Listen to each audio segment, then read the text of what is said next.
hubungan Turkiye dengan pasukan Kurdi di Suriah semakin memanas. Turkiye mengancam akan melancarkan operasi militer besar-besaran jika Kurdi ogah melucuti senjata mereka. Padahal sudah lebih dari 100 orang tewas dalam pertempuran antara pasukan Turkiye dengan milisi Kurdi yang berlangsung pada awal Januari 2025. Pertanyaannya, apa tuntutan Turkiye dan mengapa Ankara memantik api permusuhan dengan milisi Kurdi?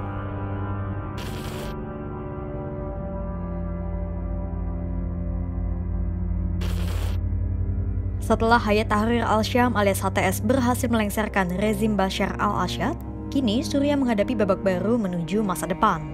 Meski demikian, PR Suriah yang menggunung menanti di depan mata. Salah satunya adalah persatuan berbagai kelompok perjuangan di Suriah. Nah, seperti diketahui, terdapat sejumlah kelompok pejuang di Suriah, mulai dari HTS, Syrian National Army alias SNA, hingga SDF atau Syrian Democratic Force.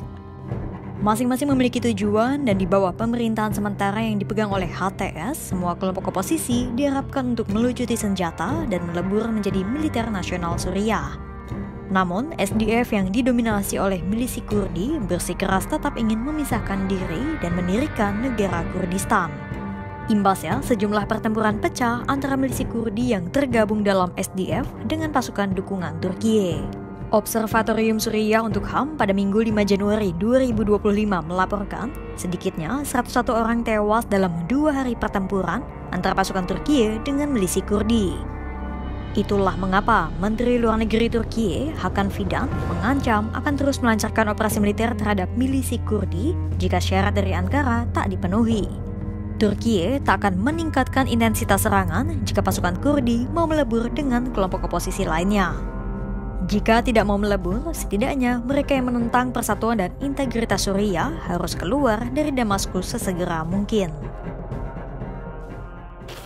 Suriye'de kamplar dışında da bulunan yabancı terör savaşçılarla alakalı özellikle PKK saflarında bulunan ülkenin birliğine, bütünlüğüne karşı duran, sadece Suriye'nin birliğine, bütünlüğüne karşı durmakla kalmayıp Türkiye'nin ve çevre ülkelerin de birliğini, bütünlüğünü tehdit altına alan unsurların da bir an önce ülkeyi terk etmelerini istiyoruz. Pertanyaannya, mengapa Turkiye ikut terlibat dalam urusan transisi Suriah? Selain itu, mengapa Turkiye memiliki sentimen negatif terhadap milisi Kurdi di Suriah?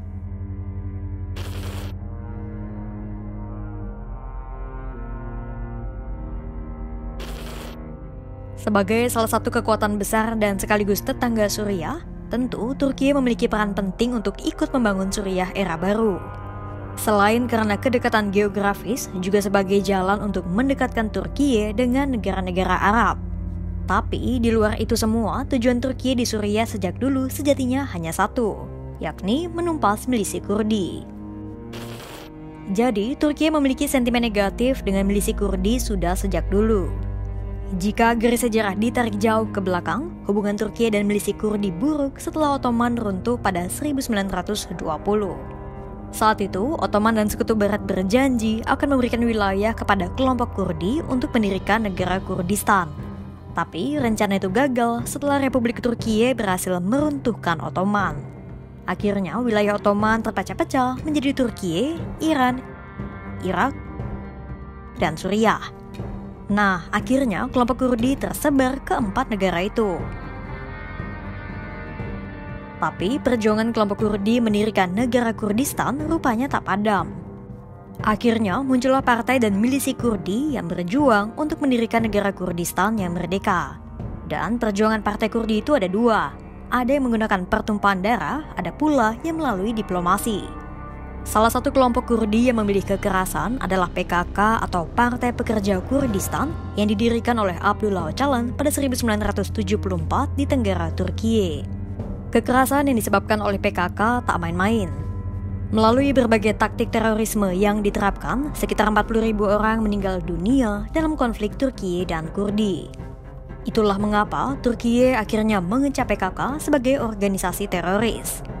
Nah, sekarang apa hubungan semua sejarah itu dengan konflik antara Turkiye dan milisi Kurdi di Suriah?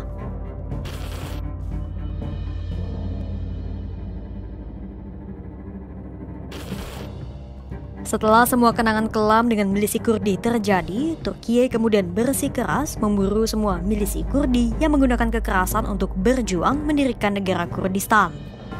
Salah satu kelompok Kurdi yang kerap melancarkan kekerasan adalah YPG atau Unit Perlindungan Rakyat. Mereka adalah salah satu kelompok milisi di Suriah yang banyak menguasai wilayah Suriah Utara. YPG dianggap oleh Turkiye sebagai kelompok yang memiliki afiliasi dengan PKK, organisasi yang dicap Turkiye sebagai teroris. Namun, banyak anggota YPG yang tergabung dalam SDF atau Syrian Democratic Force. SDF ini tidak sama dengan YPG, karena di dalam SDF terdiri atas berbagai unsur, mulai dari pasukan Amerika Serikat, pasukan Arab, hingga milisi Kurdi atau YPG. Kenapa Amerika Serikat ikut mendukung SDF? Karena SDF dianggap telah membantu Washington dalam menumpas ISIS di Suriah. Tapi Turkiye jelas tidak suka dengan dukungan Amerika Serikat kepada SDF. Karena milisi Kurdi yang tergabung di dalam SDF ingin memisahkan diri dari Suriah dan mendirikan negara Kurdi yang merdeka.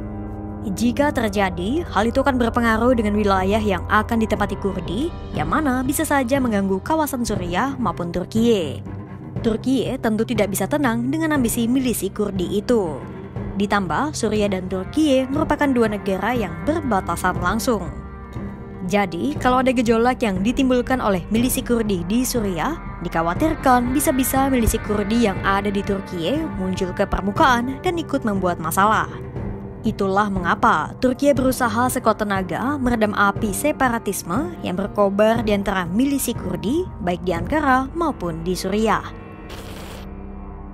Secara garis besar, alasan Turkiye memerangi milisi Kurdi adalah demi menjaga integritas dan keamanan negaranya sendiri. Itulah mengapa Turkiye berusaha meredam segala kekerasan yang ditimbulkan oleh milisi Kurdi di Ankara sendiri maupun di Suriah. Turkiye tak ingin mengulangi sejarah kelam di masa lalu dan juga tak mau merelakan wilayahnya untuk didirikan menjadi negara Kurdi. Begitu pula dengan kelompok oposisi HTS yang kini menjadi pemimpin de facto Suriah. Di tengah kondisi Suriah yang masih rapuh, apakah Turkiye bisa membantu tetangganya serta mempertahankan integritas negaranya sendiri dari ancaman milisi Kurdi? Simak terus perkembangannya hanya di kanal YouTube Kompas.com.